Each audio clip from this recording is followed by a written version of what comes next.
وَلَوْ شَاءَ اللَّهُ مَا اقْتَتَلُوا وَلَكِنَّ اللَّهَ يَفْعَلُ مَا يُرِيدُ. اللہ چاہتا تو یہ آپس میں قتال نہ کرتے، لیکن اللہ وہی چاہتا ہے جو اس کا ارادہ ہے، جو اس کا حکمت ہے، جس میں مصلحت ہے. کہنے کا مقصد یہ ہے کہ اختلاف جو امت میں ہوئی ہے یہ اس لیے نہیں ہوئی ہے کہ امت کو پتہ نہیں ہے.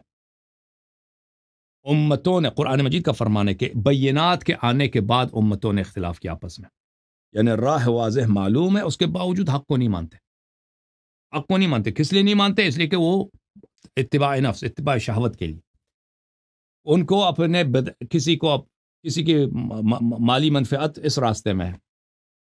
رسول پاک صلی اللہ علیہ وسلم جب تشریف لائے تھے تو علماء یہود و نصارہ بہت تھے اس زمانے میں، ان سب کو بخوبی پتہ تھا یہ پیغمبر ہیں.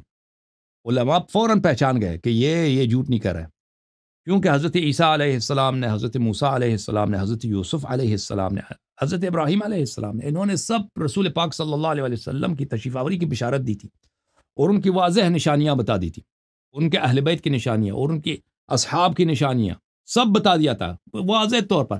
الذین آتیناہم الکتاب یعرفونہ کما تعرفون ابناءکم، یہ قرآن کی آیت ہے.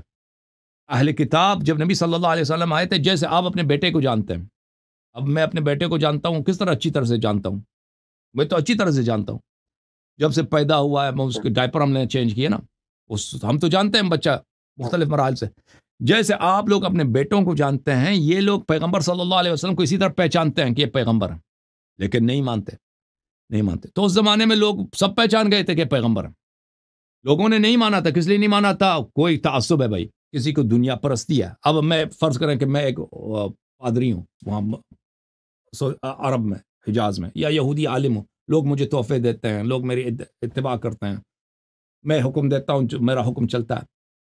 اب اگر میں کہہ دوں کہ اب بھائی یہ سلسلہ ختم ہونا چاہیے، اب ایک نیا پیغمبر آیا، یہ ہمارا جو چرچ ہے، ہمارا جو معبد عبادت خانہ ہے، یہ آج کے بعد منسوخ ہے، پوری کی شریعت ہی منسوخ ہے. ہم آج کے بعد حضرت موسیٰ، حضرت عیسیٰ علیہ السلام کے قول پہ عمل نہیں کر سکتے.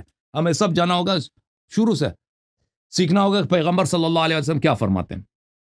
ٹھیک ہے نا؟ تو اس کا مطلب یہ ہے کہ میری دکان تو ختم ہے نا. میرا جو دکان تھا اتنا بڑا، میں مفتی ہوں، میں بڑا عالم ہوں یہودیوں کا یا میں نصارہ کا. لوگ تحفے لاتے ہیں، میں جس جگہ بہترین لڑکی سے میں شادی کرنا چاہوں شادی کر سکتا ہوں. جو میں حکم دیتا ہوں لوگ مانتے ہیں. مجھے زندگی میں محنت کرنے کی ضرورت. ابھی جو علماء دین ہیں، جو بڑے بڑے علماء، ان کی کتنے پیسے ہیں ان کے پاس؟ وہ لینڈ کروزر پہ ان کی گاڑیوں کی وہ کاروان بنتی ہے بھائی، وہ ایک شہر سے دوسرے شہر جاتے ہیں. تو اس زمانے میں بھی یہی تھا. اب انہوں نے اعتراف نہیں کیا، انہوں نے نبی صلی اللہ علیہ وسلم سے اختلاف کیا. تو یہ جو انسان کس لیے؟ دنیا پرستی کے لیے، یا بعض لوگ تعصب کے لیے. قالوا بلے وَإِذَا قِيلَ لَهُمُ اتَّبِعُوا مَا أَنزَلَ اللَّهُ قَالُوا بَلْ نَتَّبِعُ مَا أَلْفَيْنَا عَلَيْهِ آبَاءَنَا أَوَلَوْ كَانَ آبَاؤُهُمْ لَا يَعْقِلُونَ شَيْئًا وَلَا يَهْتَدُونَ.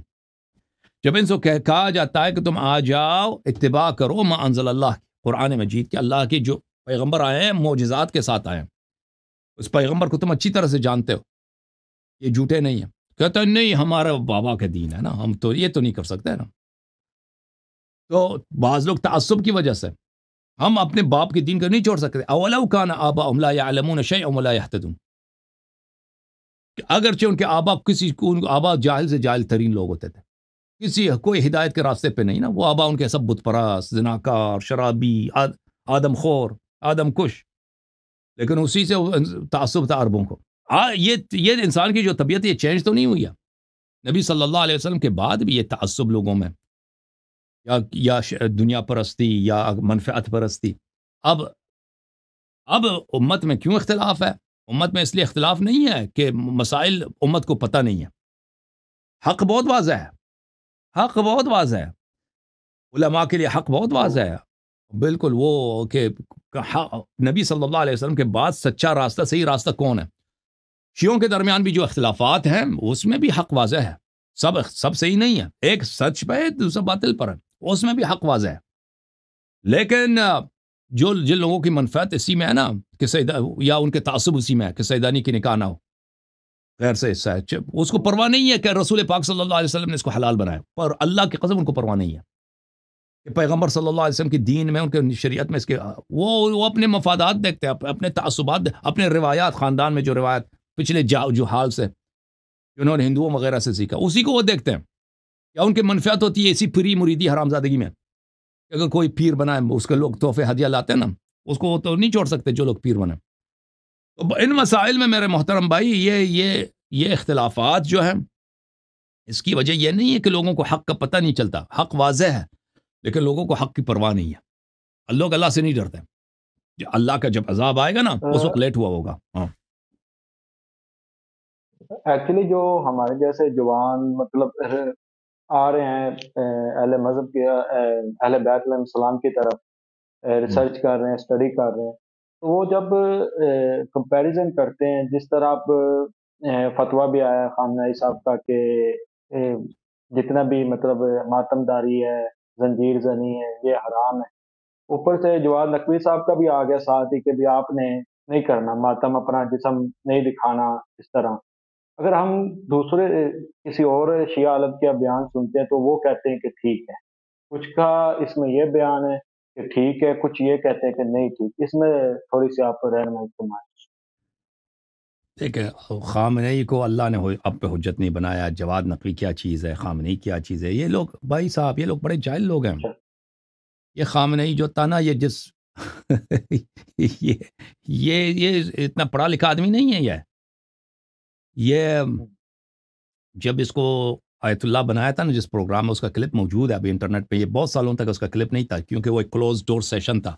ایران میں جو مجلس خبرگان ہے، خبرگان وہ لیڈر چنتا ہے. خمینی صاحب کی وفات ہو گئی، پھر وہاں پہ ان کی سیشن ہو رہی ہے. تو وہاں پہ جب اس کو لیڈر بنایا گیا تھا، ایران کا قائد بنایا گیا تھا، اس کا اپنا وہاں پہ بیان موجود ہے کہ میں کیسے آپ کا لیڈر بنوں، میں تو اس کا لائق نہیں ہوں. بعض لوگ کہیں گے اس کی تواضع ہے، لیکن اس کے بعد اس نے کہتا ابھی مجھ سے پہلے کئی لوگ یہاں پہ وہ سب مجتہد تھے، یہ لوگوں نے آ کے یہاں پہ تقریر کیا کہ میں مجتہد نہیں ہوں. اللہ جانتا ہے اس کی تقریر ہے. میں کیسے میں یہاں پہ فتویٰ دے دوں؟ میرے فتوے کی کیا حیثیت ہوگی جب ابھی آپ لوگوں نے خود جو مجلس پروگرام ہے یہاں پہ یہ لوگ جمع ہو گئے، اور یہ خود انہوں نے ابھی مجھ سے پہلے کئی لوگوں نے تقریر کی کہ میں یہ تو صاحب نظر ہی نہیں ہے، مجتہد ہی نہیں ہے، تو اس کا فائدہ ہی نہیں ہے. تو اس کے بعد جو ہے یہ ہاشمی رفسنجانی، یہ لوگ اس زمانے میں ایران میں بہت بڑے عالم تھے، مجتہد تھے. اس کا نام تھا سید آغا رضا گلپائگانی، محمد رضا آیت اللہ العظمیٰ رضا گلپائگانی. تو بہت سارے لوگ مائل تھے کیونکہ وہ بہت بڑا عالم تھا، مجتہد تھا. اس زمانے میں آیت اللہ خوئی بھی زندہ تھے نجف اشرف میں، شیخ محمد علی عراقی بھی تھے، سید محمد روحانی بھی تھے. تو خامنئی کی تو بات بنتی ہی نہیں تھی، یہ تو کچھ بھی نہیں تھا. لیکن جن لوگوں کے ہاتھ میں پاور تھا، جیسے سید احمد خمینی ہے، ہاشمی رفسنجانی، یہ لوگ نہیں چاہتے تھے کہ پاور ان کے ہاتھ سے نکل جائے، کیونکہ وہ سب کچھ ایران کے چلانے والے خمینی کے زمانے میں یہی لوگ تھے. اگر محمد رضا گلپائگانی ولی فقی بنتے ہیں تو یہ ان لوگوں کا بالکل دانا پانی بند ہو جاتا تھا. انہوں نے یہ کیا کہ بھائی سب کو بلایا اور کہا کہ ابھی ہمیں خبر ملی ہے کہ اس زمانے میں ابھی یہ 1989 کی بات ہے، 88-89 کی بات ہے، ابھی جنگ ختم ہوا تھا ایران عراق کا. تو انہوں نے کہا کہ ابھی ہمیں رپورٹ ملی ہے. وہ بیچارے مولویوں کو جمع کیا نا، وہ مجتہد حضرات مجلس خبرگان میں کہ انہوں نے لیڈر بنانا ہے کسی کو، کہ صدام نے خمینی کے وفات کی خبر اس کو مل گئی ہے، خمینی مر چکا ہے، تو اس نے اپنی فوج بارڈر پہ لے کے آیا. اگر آج ہم لیڈر کی تعین نہ کریں تو آج ہی حملہ ہوگا ایران پہ. اس طرح ان بیچاروں کو جھوٹ کہہ کے مسئلہ اسی میں کہ خامنئی کو بنا دو. تو وہاں پہ اس خامنئی کو اس طرح انہوں نے جھوٹ کہہ کے وہاں سے ان لوگوں سے ووٹ لیا. یہ خامنئی لیڈر ہے، یہ ولی فقی، یہ آدمی اسی خمینی کے وفات سے کچھ پہلے، اللہ جانتا ہے یہ اس کے کتاب میں بھی ہے، خامنئی اس کو کتے کی طرح، یہ ایران کا صدر تھا. اور اس زمانے میں ایران جو تھا، ایران کا وزیر اعظم بھی تھا میر حسین موسوی. سارا پاور وزیر اعظم کے پاس تھا اس زمانے میں، صدر کے پاس کچھ بھی اختیارات نہیں تھے. اور جب بھی آپس میں ان کے اختلاف ہوتا تھا، خمینی جو ہے خامنئی کو ذلیل کرتا تھا کتے کی طرح، اور موسوی صاحب کا، میر حسین موسوی کا ساتھ دیتا تھا. اور پھر اللہ آپ کا بھلا کرے کہ اپنے وفات سے پہلے خمینی کا ایک خط ہے سرکاری طور پہ، اس خامنئی میں کہتا ہے کہ آپ کو اسلام کا پتہ ہی نہیں کہ آپ اسلام کیا ہے، انہی الفاظ کے ساتھ کہ تمہیں اسلام نہیں پتہ کہ تم اسلام کیا چیز ہے. اور اس کے خط لکھنے کے بعد، یہ تو خط سرکاری سطح پر ہے کہ وہ بہت سارے اس کے تفصیلات ہیں کہ یہ خامنئی سمجھ گیا خمینی نے مجھے ختم کر دیا ہے. وہ آپ اس کا دفتر تھا جو صدارتی محل ہے، اس کے صدر اس چھت پہ جا کے سر پکڑ کے بیٹھ گیا تھا، خمینی نے آج مجھے قتل کیا. تو بہرحال اس کو کچھ نہیں آتا. یہ تو ایک نقلی آیت المجتہد ہے، نقلی آیت اللہ. یہ جواد نقلی بھی جو اس کو کچھ بھی نہیں آتا، اس کو قرآن بھی نہیں پڑھنا آتا. اگر یہ ایک صفحہ قرآن پڑھ کے سنائے نا جواد نقلی، تو میں اس کے سارے ادعا مان لوں گا. اس کو کہہ دیں کسی دن آ جائے نا کہ اپنے ہی پروگرام میں کوئی قرآن کا ایک صفحہ پڑھ کے سنا دے، آپ پھر دیکھ لیں اس کو پڑھنا آتا ہے نہیں آتا. اس کو نہیں آتا قرآن پڑھنا آتا، حدیث نہیں پڑھنا آتا اس کو. جواد نقوی ان لوگوں کے پاس پیسے ہیں بھائی. کہاں سے پیسے آتے ہیں اللہ جانتا ہے، مجھے جواد نقوی کا نہیں معلوم. مدرسہ وغیرہ چلانے کے لیے تو بہت پیسے ہوتے ہیں. بہرحال یہ بڑے، اس کو چھوڑ دیں، یہ بڑے عالم فرض کرتے ہیں، بڑے عالم ہیں، بڑے عالم ہیں، اور بڑے عالم کی فتوے کی کوئی حیثیت نہیں ہوتی. میرے فتوے کی کوئی حیثیت نہیں ہے. حجت کیا ہے؟ کلام اللہ، حدیث شریف. اگر حدیث شریف میں ایسی بات ہے نا، ہاں حدیث شریف میں ہے، تو یہ فتویٰ متن سے کچھ نہیں بنتا. فتویٰ جو ہے اس کی ہم ان علماء کے امتی نہیں ہیں. یہ علماء حلال کر دیں تو حلال ہے، حرام کر دیں تو حرام ہے. ان کے حلال حرام کرنے سے کوئی چیز حلال نہیں بنتا، حرام نہیں بنتا. اگر اللہ نے حلال کیا ہے تو وہ حلال ہے، اگر اللہ نے حرام کیا وہ حرام کیا. عالم کتنا ہی بڑا ہو، کتنا ہی بڑا ہو، اس کے اپنے الفاظ کی کوئی اہمیت نہیں ہے، کوئی حجیت نہیں ہے. ہاں وہ عالم یہ کر سکتا ہے کہ بھئی حدیث آپ کو پیش کر دے، اپنا دلیل پیش کرے نا. یہ اگر کہہ دیں کسی مسئلے پہ دلیل پیش کریں، آپ نوجوان ہیں، اللہ نے آپ کو عقل دیا. آپ وہ مستری صاحب کو سنتے تھے، اب میری بات اس حقیر کی باتوں کو سنتے ہیں نا، وہ تو آپ تو دلیل کو دیکھیں گے نا. اسی لیے ادھر آئے کہ دلیل کو آپ نے خود بولا کہ وہ ان کے دوہرے میں آ رہے ہیں، وہ کہتے ہیں یہ بھی صحیح ہے وہ بھی صحیح ہے. اس طرح تو نہیں ہو سکتا، یہ اللہ نے عقل دیا. انہوں نے فدق کا معاملہ جو ہوا نا، تو ان کے الفاظ ہیں کہ بی بی فاطمہ سلام اللہ اگر خلیفہ اول نے دے دیا تو بھی ٹھیک ہے، نہیں دیا تو بھی ٹھیک.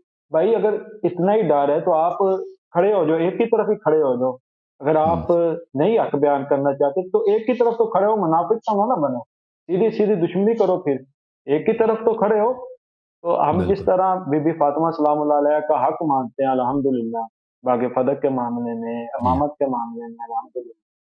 تو ایک میرا سوال جو اس کے بعد الحمدللہ ایک میرا آخری سوال ہے سر، کہ وہ مجھے کلپ ملا نہیں ورنہ میں نے کرنا بھی تھا، کیونکہ باقی بھائی بھی انتظار کر رہے ہیں. کہ جو کہتے ہیں کہ امام علی علیہ السلام نے تلوار نہیں نکالی، بندے کم تھے، نصرت نہیں تھی، اصحاب نہیں تھے. تو وہ میں آپ کے موقف سے بالکل ایگری ہوں. لیکن جو سننے والے ہیں ان کے لیے کہ جو مولا امام حسین علیہ السلام نے خروج کیا ہے، مدینہ سے نکلے ہیں، پھر مکہ گئے ہیں، مکہ سے پھر کوفہ گئے ہیں، تو پھر ادھر جا کے کربلا پیش آئی، تو اصحاب تو ان کے پاس بھی بہت کم تھے. اس پہ تھوڑی سی تو آپ کو پتا ہے کہ امام حسین علیہ السلام جب مکے میں تھے تو ان کو بے شمار ہزاروں کی تعداد میں خط آئے تھے نا. امیر المومنین علیہ السلام جب مدینے میں تھے، ابو بکر کے ساتھ لوگوں نے بیعت کی، ان کو تو کوئی آفر نہیں ہوا. مثلا کوئی قبیلہ آفر کرے مدینے سے باہر کہ ہم بھائی 1000 لوگ ہیں، آپ ادھر تشریف، اس طرح تو کوئی نہیں ہے. ان کے ساتھ تو کوئی نہیں تھا. امام حسین علیہ السلام کے ساتھ ظاہر میں پورا کا پورا کوفہ، کوفہ اس زمانے میں صرف شہر کوفہ نہیں تھا، یہ پورا ریجن کوفہ کہلاتا تھا، عراق کا ریجن، بصرہ، کوفہ، ان علاقوں سے ہزاروں کی تعداد میں خط آیا کہ آپ یہاں پہ تشریف لائیں اور حکومت آپ کی ہے. کیونکہ اس سے پہلے عراق والے لوگ معاویہ کو اچھی نظر سے نہیں دیکھتے تھے. عراق کے لوگ اس سے پہلے بھی عثمان کو اچھی نظر سے نہیں دیکھتے تھے نا. عثمان کو جو قتل کیا ہے تو کن لوگوں نے قتل کیا؟ یہ عراق کے لوگوں نے اور مصر کے مسلمانوں نے. انہوں نے مدینہ گئے اور صحابہ نے بھی ان کے ساتھ دیا ہے، تو ان لوگوں نے عثمان کو قتل کیا تھا. پھر عثمان کے بعد معاویہ نے جب امیر المومنین علیہ السلام سے بغاوت کی ہے یا جنگ جمل میں، تو عراق کے لوگوں نے ساتھ دیا تھا. تو یہ لوگ معاویہ کے ساتھ سخت ان کی تو خون تھا نا، جنگ صفین وغیرہ میں ان کے معاویہ کے ساتھ بڑی لڑائیاں ہوئی ہیں. تو انہوں نے آفر دیا تھا ہزاروں کی تعداد میں. اور پھر امام حسین علیہ السلام نے اپنے بھائی کو، بلکہ چچا کے بیٹے کو، مسلم ابن عقیل رضی اللہ عنہ کو، انہوں کو بھیجا تھا کوفہ. چیک کریں آکے یہ لوگ کیا کہہ رہے ہیں. وہ گئے تھے تو ان لوگوں نے ان کے ساتھ بیعت کیا تھا. اور حضرت مسلم ابن عقیل نے خط لکھا امام حسین علیہ السلام کو کہ یہاں پہ لوگ آپ کو بہت چاہتے ہیں، سب لوگ آپ کے ساتھ ہیں، انہوں نے میرے ساتھ بیعت کی ہے. یہاں پہ جو دارالخلافہ ہے اس میں گورنر ہے یزید کی جانب سے، لیکن اس کو ہٹانا بہت آسان کام ہے، آپ تشریف لائیں۔ تو پھر امام حسین علیہ السلام آئے تھے، اگر اس زمان، لیکن امام حسین علیہ السلام کو بخوبی پتہ تھا کہ میں شہادت کی طرف جا رہا ہوں اور یہ لوگ مجھے ساتھ نہیں دیں گے، اور اس زمانے میں بہت سارے لوگوں نے بھی امام حسین علیہ السلام کو کہا تھا، عبداللہ ابن عباس نے کہا تھا، عبداللہ ابن عمر نے کہا تھا کہ کوفے کے لوگ آپ سے غداری کریں گے۔ امام حسین علیہ السلام کو خود بھی پتہ تھا، مکے سے نکلتے وقت انہوں نے یہی خطبہ دیا تھا کہ موت انسان کے لیے عزت کی باعث ہے، اور وہ بار بار انہوں نے کہا تھا کہ ہم شہادت کی طرف جا رہے ہیں۔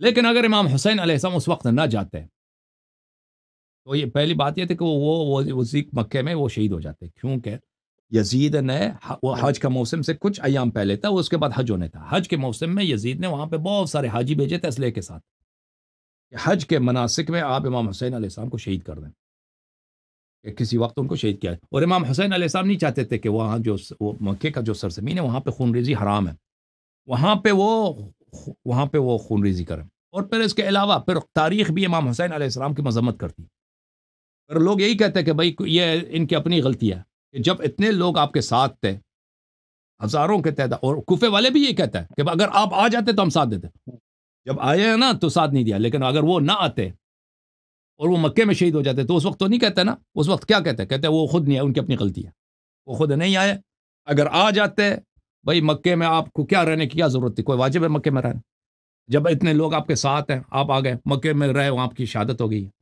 ٹھیک ہے نا، تو آپ آ جاتے۔ تو پھر لوگ بھی یہی کہتے ہیں، کوفے والے بھی مذمت کرتے ہیں، سب لوگ مذمت کرتے ہیں کہ بھائی یزید کی حکومت ختم ہو جاتی، یہ خود اہل بیت کی غلطی ہے کہ انہوں نے یزید کو حکومت کرنے دیا، ٹھیک ہے نا۔ تو امام حسین علیہ الصلوۃ والسلام کے پاس کوئی چارہ نہیں تھا سوائے اس کے، مثلا اگر رسول پاک صلی اللہ علیہ وسلم کے زمانے میں، ٹھیک ہے نا، اب مکے والے ان سے برائیاں کر رہے ہیں، مدینے کے لوگوں نے ان کو نصرت کا وعدہ دیا، پیغمبر صلی اللہ علیہ وسلم کے پاس اور بھی جگہ نہیں جانے کے لیے نا، سب قبائل مشرک ہیں، صرف مدینہ میں کچھ لوگ مسلمان ہیں، مدینہ کے لوگوں نے ان کو وعدہ دیا ہے کہ ہم آپ کو کیا کریں گے، پروٹیکٹ کریں گے، مدینہ والوں نے بیعت کی پیغمبر صلی اللہ علیہ وسلم سے کہ ہم آپ کی دفاع کریں گے اور آپ کے اہل بیت کی دفاع کریں گے، پہلے ہم مریں گے اور ہمارے اہل بیت مریں گے، پھر آپ کے اہل بیت کو کچھ ہوگا، مدینہ والوں نے اس طرح بیعت کیا تھا۔ تو رسول پاک صلی اللہ علیہ وسلم نے بیعت لے کے مدینہ گئے تھے۔ اب فرض کریں اگر مدینہ والوں کی بیعت جھوٹی نکل آتی نا، رسول پاک صلی اللہ علیہ وسلم مکے میں اگر رہتے تو مکے میں شہید ہو جاتے، وہ اس لیے نہیں جاتے کہ بھائی مجھے پتہ ہے کہ مدینہ والے جھوٹ کہہ رہے ہیں۔ تاریخ کیا کہتی، دنیا والے یہی کہتے ہیں کہ بھائی آپ کے اتنے صحابی تھے، وہ آپ کو وعدہ بھی دیے تھے مدینے میں، آپ کیوں نہیں گئے وہاں پر، ٹھیک ہے۔ تو رسول پاک صلی اللہ علیہ وسلم نے ہجرت کیا تھا۔ اگر امام حسین علیہ السلام کا جو سچویشن ہے وہ بہت مختلف ہے امیر المؤمنین علیہ السلام سے، وفات رسول صلی اللہ علیہ وسلم کے بعد، وفات رسول صلی اللہ علیہ وسلم کے بعد امیر المؤمنین علیہ السلام کے ساتھ کوئی نہیں تھا سوائے 4-5 لوگ، بہت کم لوگ۔ امام حسین علیہ السلام اور کسی نے آفر بھی نہیں دیا تھا، ایسا نہیں تھا کہ ظاہر میں لوگ ان کے ساتھ ہیں، کچھ بھی نہ ظاہر نہ باطن، امام علی علیہ السلام کے پاس ساتھ کوئی نہیں ہے۔ امام حسین علیہ السلام جب مکے میں ہیں تو انہوں نے کسی سے طلب نصرت نہیں کیا کہ تم میری مدد کرو، خود لوگوں نے جب ان کو پتہ چلا کہ معاویہ مر گیا ہے بھائی امام حسین علیہ السلام مکے میں، تو انہوں نے خود اپنی طرف سے خطیں بھیجنا شروع کر دی ہزاروں کی تعداد میں۔ تو امام حسین علیہ السلام کا سچویشن بہت مختلف ہے۔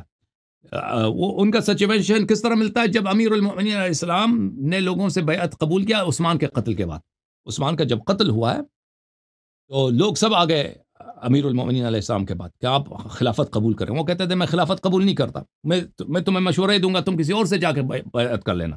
انہوں نے کہا نہیں، ہم صرف آپ کو چاہتے ہیں۔ تو بہت زیادہ اصرار کے بعد امیر المؤمنین علیہ السلام نے بیعت قبول کیا۔ جب لوگوں نے آفر دیا ہے مدد کی، تو امیر المؤمنین علیہ السلام کا خطبہ ہے نہج البلاغہ میں، فلولا حضور الحاضر وقيام الحجة بوجود الناصر وما أخذ الله على العلماء لا يقار على كذة الظالم ولا صغب المظلوم لألقيت حبلها على غاربها ولسقيت آخرها بكأس أولها فألفبتم أن دنياكم هذه أزهد عندي من عطفة أنز، کہ اگر یہ لوگ جو ابھی مجھ سے مدد کرنے کے لیے آئے، یہ بیعت کرنے والے، لولا حضور الحاضر، یہ جو لوگ حاضر ہو گئے بیعت، وقیام الحجت بوجود الناصر، مجھ پہ حجت تمام ہو گئی ہے، اب سب لوگ کہہ رہے ہیں کہ ہم آپ کی اطاعت کریں گے، آپ آئیں اسلام کو نافذ کریں، آپ آئیں شریعت پہ عمل کریں، آپ حکومت بنائیں۔ حجت مجھ پہ تمام ہو گئی، اور اللہ نے مجھ سے وعدہ لیا ہے کہ میں ظالم کی مخالفت کروں اور مظلوم کا حق ظالم سے لے لوں۔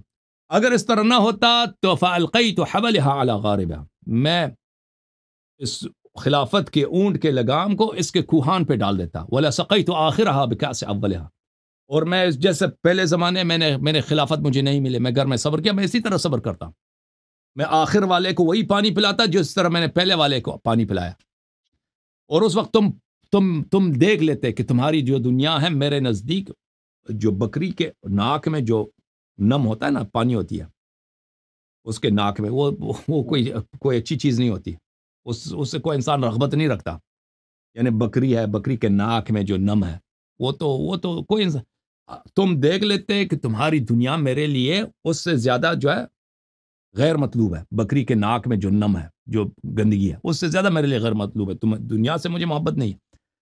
تو امام حسین علیہ الصلوۃ والسلام پہ اس طرح ہوا تھا کہ لوگوں کا اپنا اصرار تھا کہ تم قبول کرو۔ اب امام حسین علیہ السلام راستے میں آ گئے، لوگوں کا طریقہ کار بدل گیا، لوگ جو ہے پھر گئے، سوائے کچھ لوگوں کے اکثر لوگ پھر گئے، ان کو اپنے وعدے اپنے خطوط سب بھول گئے۔ مسلم ابن عقیل کو بھی شہید کر لیا لوگوں نے، اور پھر امام حسین علیہ السلام کو بھی راستے میں غداری کے ساتھ شہید کیا گیا۔ اوکے،